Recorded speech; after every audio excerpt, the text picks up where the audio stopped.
आज का जो हमारा लेक्चर है वो है एयर पोल्यूशन। मेन हेडिंग है types of pollution. Types of pollution different किस्म की होती हैं, water pollution, air pollution, land pollution. ठीक है, तो टाइप्स ऑफ पोल्यूशन में जो फर्स्ट पोल्यूशन हमने पढ़नी है वो है एयर पोल्यूशन। एयर से मुराद है हवा में जो आलूदगी होती है उसे हम कह देते हैं एयर पोल्यूशन। ठीक है, तो जो हमारी एटमॉस्फेयर है उसके वो पोल्यूटेड तब होती है जब उसके अंदर हार्मफुल सब्सटेंसेस मिक्स हो जाएं उसके अंदर। ये सब्सटेंस माहौल को नुकसान पहुंचाते हैं, इंसानी सेहत को नुकसान पहुंचाते हैं और क्वालिटी ऑफ लाइफ को नुकसान पहुंचाते हैं। अब मेन सोर्सेज क्या है हार्मफुल एयर पोल्यूशन के? The exhaust of industrial unit automobiles contain gases which are primary pollutants।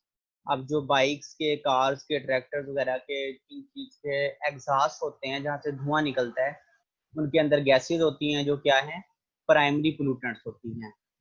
अब ये गैसेज कौन कौन सी हैं? Sulphur dioxide, trioxide, nitrogen oxide, monoxide, carbon monoxide, hydrocarbon, ammonia, compounds of fluorine and radio active materials. ये सारे इसमें हैं। इसमें से कितना खास कुछ नहीं करना, याद ये इसको सिर्फ रीड करना है। याद करने के लिए इधर से स्टार्ट होगा, उधर से ऊपर से देख लेना कि प्राइमरी पोल्यूटेंट कौन कौन से थे। ठीक है, अब secondary pollutants. Primary pollutants secondary pollutants में कन्वर्ट हो जाते हैं एटमॉस्फेयर के अंदर रिएक्शंस के जरिए। ठीक है, तो जो सेकेंडरी पोल्यूटेंट्स हैं वो कौन कौन से हैं? Sulphuric acid, nitrogen monoxide, carbonic acid, hydrochloric acid, peroxyacetyl nitrate. ये सबसे इंपॉर्टेंट है। पैन से क्या मुराद है? पर ऑक्सी एसिटाइल। पैन से क्या मुराद है? पर ऑक्सी एसिटाइल नाइट्रेट। ठीक है, ozone, aldehyde, ketone and peroxy benzoyl. ये सारे क्या हैं? Secondary pollutants. और ऊपर वाले क्या थे? Primary pollutants. ठीक है, ये वाले sulphur dioxide, trioxide, carbon monoxide, यानी जो पहले बनते हैं ना, यानी धूल, कार वगैरह के एग्जॉस्ट से निकलती हैं जो चीजें, वो प्राइमरी पोल्यूटेंट्स। प्राइमरी पोल्यूटेंट्स हवा में जाके कन्वर्ट हो जाते हैं सेकेंडरी पोल्यूटेंट्स में, जैसे ये सल्फ्यूरिक एसिड है, नाइट्रोजन डाइऑक्साइड है। तो इधर से सवाल आ जाता है, write down the difference between primary and secondary pollutants. क्या सवाल आ जाता है? Write down the difference between primary and secondary pollutants. मैं इधर लिख भी देता हूँ ताकि आपको याद रहे।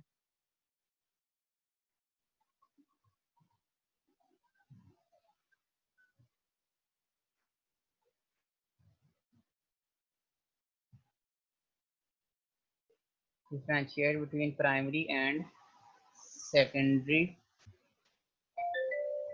pollutants, ये सवाल आ जाता है। ठीक है, तो उसमें एग्जांपल्स आ जाएंगी और बता देना है कि प्राइमरी पोल्यूटेंट्स कैसे आते हैं और सेकेंडरी पोल्यूटेंट्स प्राइमरी पोल्यूटेंट्स के रिएक्शन के जरिए बनते हैं।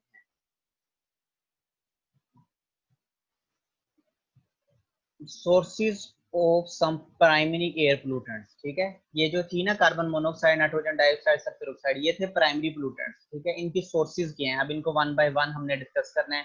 सोर्सेज कहते हैं जराए, किन जराए से ही हासिल होते हैं। ठीक है, सबसे पहले है कार्बन मोनोऑक्साइड। कार्बन मोनोऑक्साइड का आपको फार्मूला पता होना चाहिए। कई बच्चों को ना बड़े लेवल पे आके भी इसके फार्मूले में कंफ्यूजन होती है, उनको पता नहीं होता कि कार्बन मोनोऑक्साइड का फार्मूला क्या है। ठीक है, अब ये वाला जो फार्मूला मैं ड्रा कर रहा हूँ,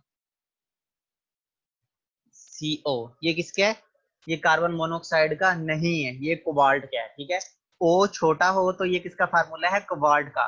कार्बन मोनोऑक्साइड में CV कैपिटल है और O भी कैपिटल है, तो ये फर्क याद रखना है। कोबाल्ट में O छोटा होता है जबकि कार्बन मोनोऑक्साइड में O भी कैपिटल है, C भी कैपिटल है, तो ये कार्बन मोनोऑक्साइड है।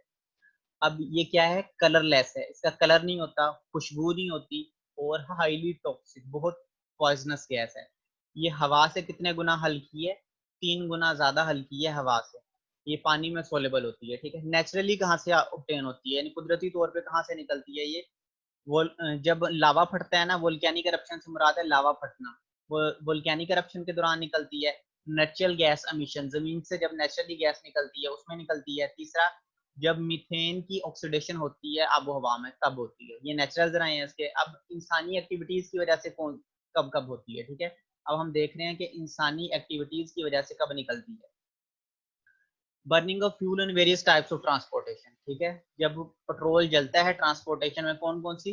मोटर व्हीकल्स यानी कारें, गाड़ियां, वैन, रेलवे, एयरक्राफ्ट, इसकी वजह से 75% कार्बन मोनोऑक्साइड का सोर्स है ये एटमॉस्फेयर में, यानी 75% कार्बन मोनोऑक्साइड इनकी वजह से निकलती है human activity.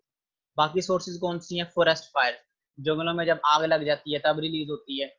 Combustion of fossil fuels, जब हम गैस को जलाते हैं, ठीक है, ये हीटर जलाते हैं तब निकलती है। और एग्रीकल्चर प्रोडक्ट्स में, इंडस्ट्रीज में जब ईंधन जलाया जाता है तब भी कार्बन मोनोऑक्साइड बनती है। इसमें कौन कौन सी इंडस्ट्रीज हैं? आयरन, स्टील, पेट्रोलियम, सीमेंट, ईंटों वाला भट्टा, ब्रिक किल्न, पेपर और पल्प, ठीक है। पल्प वो होता है जिसमें जूस तैयार किया जाता है, फ्रूट्स का गुद्दा बनाया जाता है।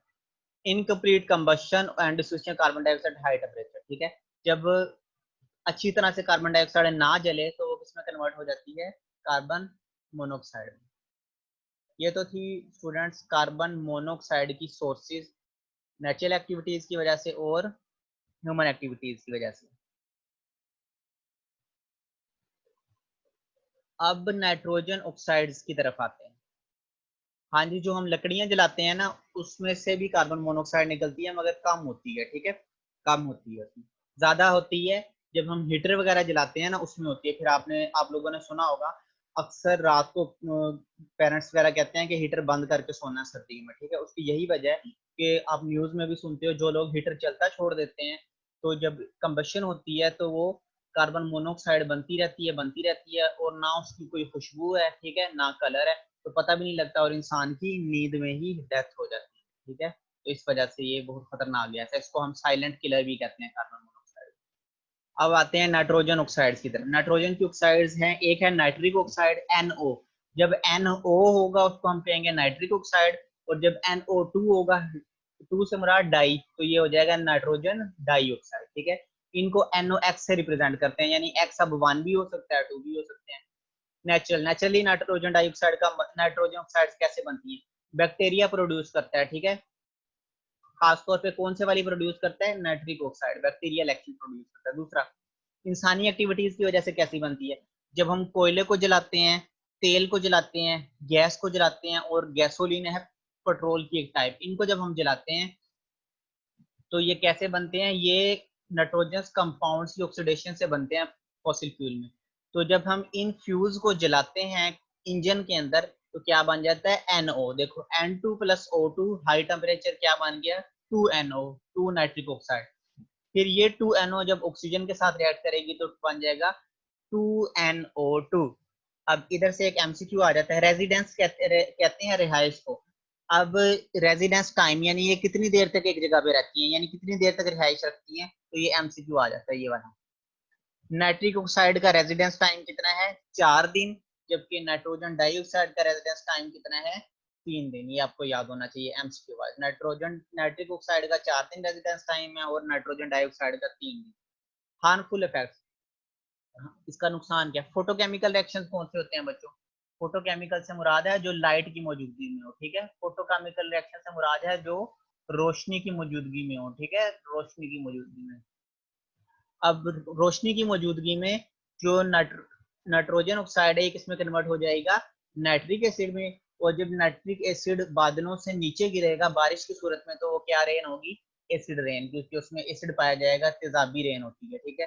तेजाबी रेन जब गिरती है ना तो घरों का चूना वगैरह खराब हो जाता है और जिन दरख्तों के पत्तों पे गिरती है उनमें सुराख हो जाते हैं। अब तीसरी है इनमें सल्फर ऑक्साइड, ठीक है। अब नेचुरल और ह्यूमन एक्टिविटीज, दो किस्म के जराए हैं इनके। नेचुरल क्या है? ये लावा से निकलती है। लावा से कितने परसेंट निकलती है? 67% लावा से निकलती है नेचुरल में, ठीक है। और जब हम सल्फर वाली गैसेस की ऑक्सीडेशन करते हैं तब भी ये बनती है। दूसरा, ह्यूमन एक्टिविटीज, इंसानी एक्टिविटीज की वजह से कब बनती है? जब हम कोयले को जलाते हैं, खाम तेल को जलाते हैं और फोसिल फ्यूल्स को जलाते हैं बिजली वाले पावर प्लांट्स में, यानी कोयले वाले पावर प्लांट्स में और पेट्रोलियम इंडस्ट्री में, तब भी बनती है। SO plus O2, SO2 sulphur dioxide, 2SO2 plus O2, 2SO3 sulphur trioxide, 2 वाला डाइऑक्साइड, 3 वाला ट्राइऑक्साइड। अब इसका नुकसान क्या है? इन दोनों की ना पंजेंट ऑर्डर है। पंजेंट से मुराद है चुभने वाली, तेज ऑर्डर, ठीक है। तेज खुशबू है, चुभने वाली है, ठीक है। अब आपने देखा ना जब प्याज काट रहा होता है घर में कोई तो आंखों में से आंसू आने लग जाते हैं, आंखों में चुभता है, ठीक है। क्यों? क्योंकि प्याज के अंदर सल्फर मौजूद होता है, सल्फर आंखों के अंदर चुभता है। तो इसमें भी अब देखो सल्फर मौजूद है, तो इसकी पंजेंट आर्डर है, चुभने वाली, और इरिटेंट है, इरिटेशन काज करती है, ठीक है, और सफोकेटिंग है, और दम घुटने लगता है इसकी मौजूदगी में। ये सल्फेट एरोसोल्स बनाती है वेरियस रिएक्शंस के जरिए। उसके बाद ये जो एरोसोल्स है ना, ये जो पोल्यूटेंट है, ये क्या काज करते हैं, जो बूढ़े लोग होते हैं उनमें सांस की मुश्किलात पैदा करते हैं। क्यों? क्योंकि जो बुजुर्ग लोग होते हैं ना, उनके फेफड़े काम तो कर रहे होते हैं मगर उम्र के साथ साथ कमजोर हो चुके होते हैं, तो उनको सांस का मसला काज करती है, ठीक है। दूसरा, अब ये जब हवा में जाएगा तो सल्फ्यूरिक एसिड बना देगा, और ये भी एसिड रेन की वजह बनता है, नाइट्रिक एसिड भी बनता है, और ये भी एसिड रेन की वजह बनता है।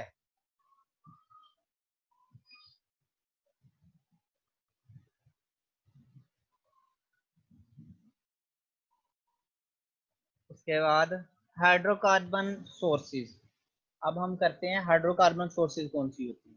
हाइड्रोकार्बन नाम से पता लग रहा है कौन कौन से एलिमेंट से मिल रहा है। हाइड्रो से मुराद हाइड्रोजन, और कार्बन से मुराद कार्बन। हाइड्रोकार्बन से मुराद है ऐसे कंपाउंड जिनमें हाइड्रोजन और कार्बन मौजूद हो, उन्हें हम क्या देते हैं, हाइड्रोकार्बन, ठीक है। अब हाइड्रोकार्बन वाले कंपाउंड कौन से हैं वो देखते हैं हम। नेचुरली हाइड्रो नेचुरली हाइड्रोकार्बन कैसे बनते हैं, पौधे बनाते हैं और ट्रीज बनाते हैं एटमॉस्फेयर में, ठीक है। उसके अलावा पैडी फील्ड्स, ठीक है, जो पैडी फील्ड्स हैं, चावलों की फसलें होती हैं, वो मीथेन प्रोड्यूस करती है एटमॉस्फेयर में। और ऑर्गेनिक मैटर जब बैक्टीरिया की मौजूदगी में रिएक्शन करता है पानी के अंदर, तब भी हाइड्रोकार्बन बनते हैं। अब मीथेन गैस का कितना रेजिडेंस टाइम है, 3 से 7 ईयर ये रहती है एटमॉस्फेयर में, यानी 3 से 7 साल एटमॉस्फेयर के अंदर मौजूद रहती है। क्या मौजूद रहती है, मीथेन गैस। 2CH2O ये हाइड्रोकार्बन है, बैक्टीरिया का रिएक्शन हुआ तो क्या बन गई, कार्बन डाइऑक्साइड प्लस मीथेन। अब इसकी ह्यूमन एक्टिविटीज कौन कौन सी है, ठीक है, यानी इंसानी एक्टिविटीज कौन कौन सी, ऑटोमोबाइल, जो हम गाड़ियां चलाते हैं, बाइक चलाते हैं, ठीक है, जो भी ट्रांसपोर्ट हो वो हाइड्रोकार्बन रिलीज करती है, ये कार्बन डाइऑक्साइड आपको पता है, ठीक है। और इसके अलावा पेट्रोल जलाते हैं, कोयला जलाते हैं, लकड़ी जलाते हैं, ठीक है। कोई भी जलने वाली चीज को कहते हैं इंसेरिनेटर, या फिर सोलवेंट एवापोरेटर यूज करते हैं, तो क्या बनता है, हाइड्रोकार्बन बनते हैं। आपने देखा होगा जब कोई बंदा कूड़ा जमा करके जला रहा होता है ना, तो काले रंग का धुआं निकलता है जब कूड़ा जलता है, तो वो जो काले रंग का धुआं उसमें भी हाइड्रोकार्बन होते हैं, और वो हार्मफुल होते हैं हवा के लिए। वो काला धुआं फिर आप देखते हो ऊपर जा रहा होता है बादलों की तरफ, उधर जाके जमा हो जाता है और नुकसान होता है। ठीक हो गया, ये लेक्चर कंप्लीट हो गया। अब इसमें से जो सवाल आते हैं वो देख लेते हैं। कल वाले लेक्चर के भी सवाल हैं इसमें, और आज वाले के भी हैं। सबसे पहले सवाल आता है बोर्ड में, define environmental chemistry, name the components of environment. सबसे पहले environmental chemistry is the study of chemicals and other pollutants in the environment. ये मेरे साथ साथ आपने पढ़ते जाना है, याद करते जाना। ये डेफिनेशन हो गई। और दूसरा सवाल क्या, name the components of environment. Components कौन कौन से एनवायरनमेंट के, एटमॉस्फेयर, हाइड्रोस्फेयर, लिथोस्फेयर, बायोस्फीयर। अब ये शॉर्ट क्वेश्चन है तो इनको एक्सप्लेन करने की जरूरत नहीं है, नेम से मुराद है सिर्फ नाम देना है। 1 नंबर की डेफिनेशन हो गई, 1 नंबर के कंपोनेंट्स, 2 नंबर पूरे हो गए। उसके बाद व्हाट इज हाइड्रोस्फीयर, अब उसने पूछ लिया हाइड्रोस्फीयर है क्या, ठीक है। तो इसमें बता देना है, ऐसा हाइड्रोस्फीयर में तमाम वाटर बॉडीज हैं, यानी पानी वाली सारी चीजें हाइड्रोस्फीयर में आ जाती हैं, तो ये हाइड्रोस्फीयर हो जाएगा। इसमें आप ये भी बता सकते हो, ये जरूरी नहीं है कि परसेंटेज बताओ, मगर एक लाइन में अगर बता दो तो ज्यादा बेटर है। इधर उन्होंने ज्यादा बड़ा करके ये बता देना, ओशियन वाटर में 97% अर्थ वाटर है, ठीक है। पोलर आइस कैप्स और ग्लेशियर्स में 2% है, और पीने के लिए सिर्फ अवेलेबल है 1% वाटर। इतना लिख दो काफी है, क्योंकि उसने सिर्फ पूछा हाइड्रोस्फीयर, तो पूरा लिखने की जरूरत नहीं है, मेन मेन शॉर्ट वाइज इसमें लिख देना।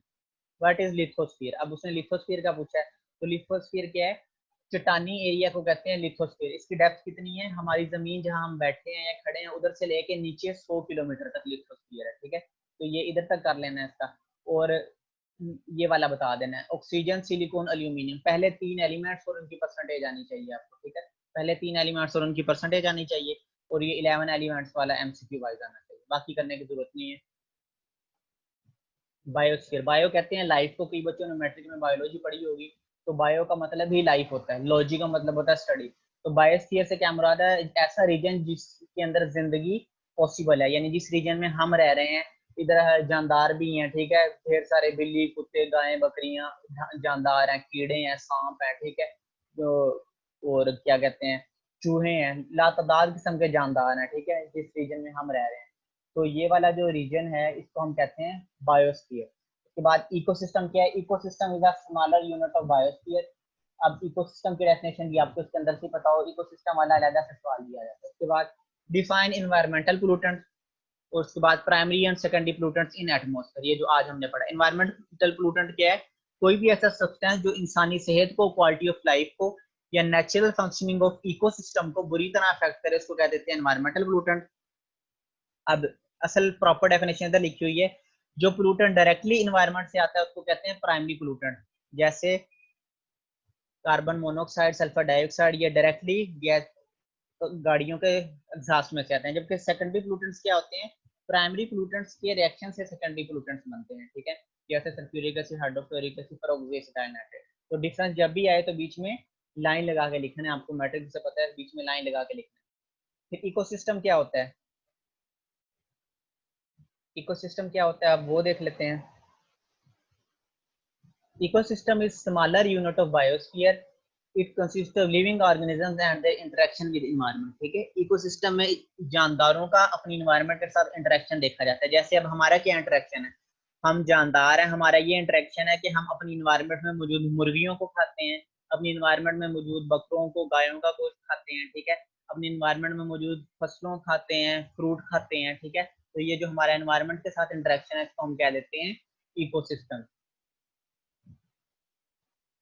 के बाद लास्ट ईयर 2 क्वेश्चंस हैं। What are effects of carbon monoxide on health? ये हमारी डेली लाइफ से है। कार्बन मोनोऑक्साइड का क्या हमारी सेहत पे असर होता है? कार्बन मोनोऑक्साइड बच्चों क्या है? हाईली पॉइजनस गैस है, बहुत ज्यादा पॉइजनस है। It causes suffocation if inhaled, अगर हम इसको अंदर इनहेल कर लेना सांस की जगह तो दम घुटने लगता है। क्यों? क्योंकि ये हमारे खून में मौजूद हेमोग्लोबिन के साथ ना ज्यादा मजबूती से बाइंड कर जाती है ऑक्सीजन से, ठीक है।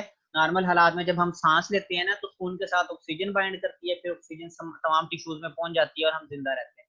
मगर जब कार्बन मोनोऑक्साइड मौजूद होना तो इसकी रिएक्टिविटी ज्यादा है ऑक्सीजन से, तो ये ऑक्सीजन की बजाय बाइंड कर जाएगी और हमारा दम घुटने लग जाएगा, ऑक्सीजन की कमी हो जाएगी, ठीक है।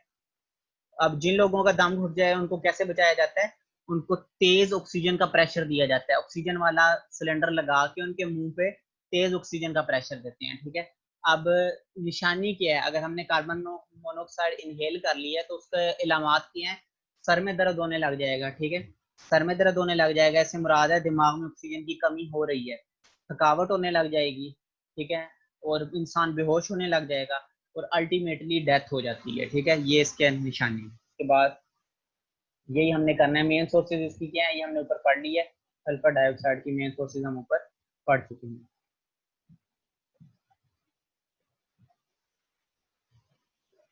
ये हमने कल वाले लेक्चर में फनी पिक्चर देखी थी, एक पीएच और पीओएच वाली, यानी पीओएच को हर ज्यादा यूज किया जाता है जबकि पीओएच को इग्नोर कर दिया जाता है अक्सर।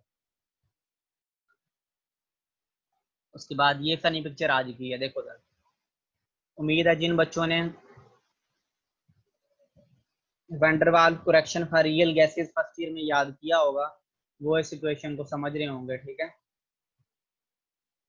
देखो जरा, ऊपर ये गुस्सा हो रहा है, गुस्से से देख रहा है इस रिलेशन को, ठीक है, क्योंकि ये आपको भी पता है ये बार बार याद करना पड़ता है, भूल जाता है, ठीक है। जबकि ये जब आपका favourite PV is equal to NRT आया आप वो खुश हो गए, उसको प्यार से देख रहा है क्योंकि ये फेवरेट होता है स्टूडेंट का, और ये वाला उनको अक्सर बुरा लगता है, ये वाला रिलेशन।